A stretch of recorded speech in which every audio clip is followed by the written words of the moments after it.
Hello and everybody, welcome to what should be an absolutely fantastic weekend of Dota shoutcasting, even a bit of Quake thrown in for good luck, and a break, of course, for the C... Oh, I screwed it up. It's the StarCraft 2. That's right, CGL. We're going to have a break for that one too. Myself, Tobi Wan Kenobi, is here on behalf of Cybergamer TV. That is where all this is coming to. This is our stage 1 of our new studio. We do all hope you enjoy it. Tonight, we're waiting for our LGDAU match versus Nirvana CN match. It is the ADC, the Asian Dota Championships. It is slowly kicking itself back into action again. So we're just going to wait until that really gets into full swing. But we're going to have one match for you tonight. We're going to have a look at Nirvana CN. This is actually a match which just got posted up on GoToGamers.net. If you haven't checked it out, check it out. They're great guys. They pimp Dota to the absolute extent. Literally, they're the Snoop Dogg of Dota. It's great. But we're going to have their match of LGD going up against them. It is coming to you from the VSEL. Which myself I'm actually not completely up to date with, but we'll just jump ourselves straight into the game. So don't fear, boys and girls, we do have some Dota for you this evening. So we'll transition ourselves across, make sure you can't actually see the replay tab because that would just be completely spoiling everything for you. Drop the Fog of... Actually, we'll keep the Fog of War up. I like Fog of War. It kind of gives me that moody kind of feel. Of course, this is a replay. This did actually happen before, so we'll actually speed ourselves through the picks and the bans. Obviously, because we don't want to waste any time of yours. It's a fantastic short space of time, and we want to pump out as many replays for you this weekend. That's why we call it a casting extravaganza. Okay, let's jump into this match. LGD playing as the Sentinel side. We have, for the Scourge side, it is Nirvana Cherry CN. That is Nirvana Cherry. They had cherries on their outfits at SMM, so we're going to go with Cherry. On the Scourge for this time around. LGD, we have 830 playing as their captain. No idea who's actually playing for Nirvana CN as their captain, as it's completely blanked out right now. Slow the speed down a little bit too, so we actually talk about the bans and the picks. Taking out, we have a Pugnum, Doom, Brood, Batrider, Beastmaster, Windrunner, Clockwork Goblin, as well as Enigma, all being removed. All heroes which we saw many times all out throughout the SMM competition.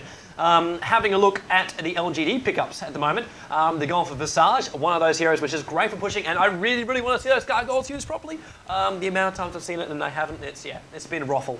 Absolute ruffle. Alchemist in the lineup too, as well as the Crystal Maiden, so spam those abilities, boys, are absolute central. Those stuns will never stop flying.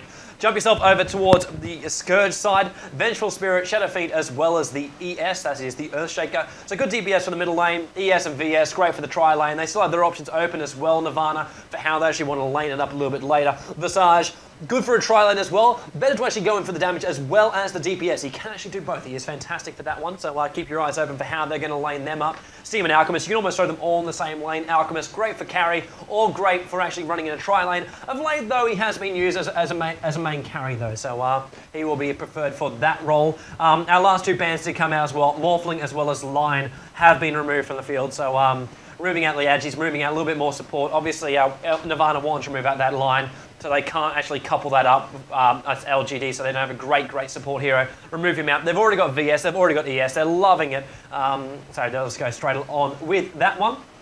It's not a bad lineup. Not a bad lineup. Necrolite actually coming up here too, guys. By the way, just because we actually had this video, I'm going to show myself once again. Hi, guys. It's great to have you here. I hope you're enjoying the Dro range behind yet. She's not banned. She's not picked just yet. So this lovely lady right next to me might be joining you. Ezio, of course, will not. Assassins don't belong in the world of Dota. It's just not what happens.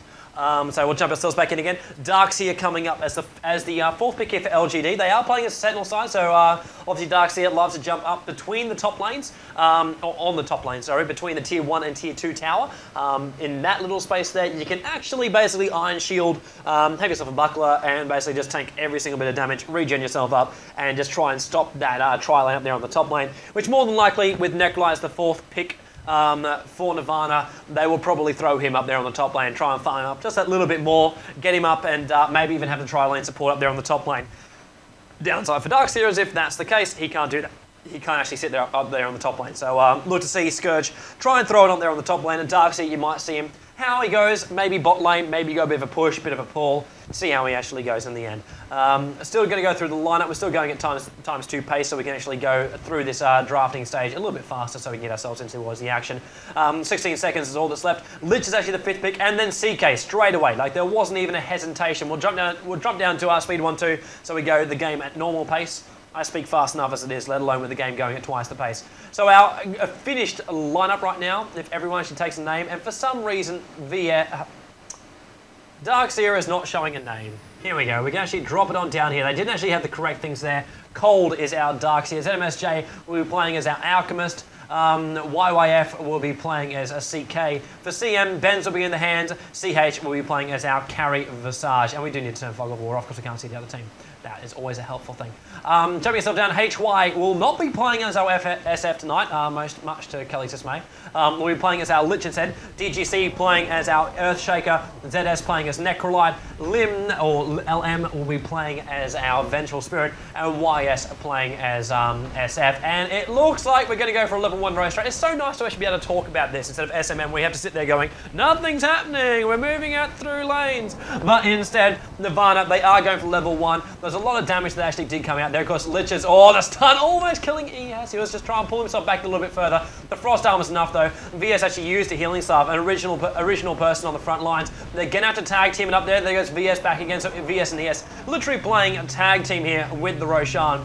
There's actually a very cool way of actually doing this one. Just using the Frost Armor, tag teaming them off through the healing staff. I think even Lich just popped that one there on VS. And now ES forced to actually fall back. Necrolite healing up. They still haven't brought it down. This is a long way of bringing it down, but your lineup will be stronger when you actually get yourself back in towards the lanes. It's taking a long way to actually get yourself back into the top lane. ES could possibly die. Yes, he does. In fact, he does come back in again. DGC should have stayed out of that one, but he actually does take a fall there, and Shadow Fiend will take the Aegis Immortal, and it was at the price of ES. In the end, I'm wondering if that was almost an intentional death, because he will probably TP himself up straight towards that top lane, so he can actually defend that one up with the lane already up there. He won't last there, but four heroes sharing the XP of Roshan, so that did help them in the process too, because SF almost up to level 3, straight off the cuff. Instant stun comes out there from ZMSJ. He's not happy about this one with YS already ahead of him in the middle lane. They're not going to like it. So let's have a look at our lanes right now. Bottom lane, Darkseer is running around down there in the bottom lane, so I was actually quite right. Cold will be having a great old time. Necrolite being the person who will be going up again, so he's got a couple levels to actually chase up there. Necrolite quite happy to harass him back too. Lich is actually in the corner there. HY goes for the Frost. He will be the harass, and Darkseer will only be able to use his Iron Shells from now on to actually farm up, being the melee versus those two range. He will have a hell of a time there for his CS score, so we'll watch that one a little bit later on in the game here. We do see YS not really boosting up the levels too much, still staying a level and a half ahead of this Alchemist in the middle lane. Top lane, tri-lane for LGD, running the CM, the CK, as well as Necrolite. So obviously they're just going to babysit that Necrolite, let him farm up there. Vengeful Spirit is the first hero to actually appear up there on the top lane. ES decided to actually walk, obviously using too much of his money for healing slavs, that he couldn't actually use it. So there's our tri-lane now coming towards the top lane. It'll be VS, Lich, as well as ES, battling up against a Visage, CK, as well as CM. I gotta say, I do like the double stun, the Frost Armor to keep them going, but I don't think they've got the DPS, not enough to really try and bring them down. So at that top lane, it'll all be about bringing Lich up to that level 6 before they try and initiate, and then that Fissure has got to lock two of those heroes completely off, and then they can actually nail their asses down a little bit further, as we just screwed up the screen a little bit there, so we'll just drop that one back down again, so we're all good. So yeah, top lane ES hanging inside the trees there. DGC really wants to actually drop down that Fissure nice and fast so he can try and lock this Visage in place. Is he going to do it? We're waiting. He's waiting. He's showing himself on the side there. The Fog of War should actually be exposing him off there for just a second. In the end, it's not. And ES decides to fall back and we'll probably just pull the creep camp. Actually, in the end, no, he's just going to keep himself completely invisible as well. SF, really, YS, really, go there at ZMSJ. ZMSJ just pops off that stun once again, allowing the creeps just to hit him a little bit further there. YS actually eating the tangos to give himself that little bit of extra vision there on the middle lane too. So ZMSJ has nowhere to hide. He's literally eating through that entire side. He's not really going to care. Still has the Aegis Immortal, so he can really pressure that middle lane with not much fear at all. Couple of raises, and he's going to keep the pressure on. Great ES Fissure! First blood goes off. You're waiting for DGC to make that move. He did come down. It didn't actually lock him in place, but it was enough to get that stun there, and YS ends up there with the kill coming on through. Darkseer now forced to come up. Oh, Darkseer, wrong place, is the Razor! He picks off a double. YS, 8-3-0, was not ready for him to come on down there. He would have seen the vision though. SF walked straight past the tower. The damn map ping was coming out for it as well, and Darkseer throws him a freebie. Throws the Scourge a freebie, throwing Nirvana. That little bit of it's like, yep, cool. We're going to give 2 kills instantly. Oh, there we do see a kill up there on the top lane. LM going on down there. CM getting caught out right now. Visage and Lich, they're on the ball. ES comes through. Fissure goes off. Lich should go down. Lich does go down. CM is caught in place as well, as LGDcn actually picks up 2 up there on the top lane. Benz is a casualty of war up there as well, as our CH trying to fall himself back down again with CK in support. So they'll be quite happy there. A couple more kills coming out onto the board for him. We'll actually see if we can jump ourselves into a spectator. There's no spectator. Great, fantastic. That would be why we don't actually have all the beautiful little perk things we normally have, where we actually have our CS scores popping up. Instead, we only get to see basically what the heroes have actually, the players have actually got.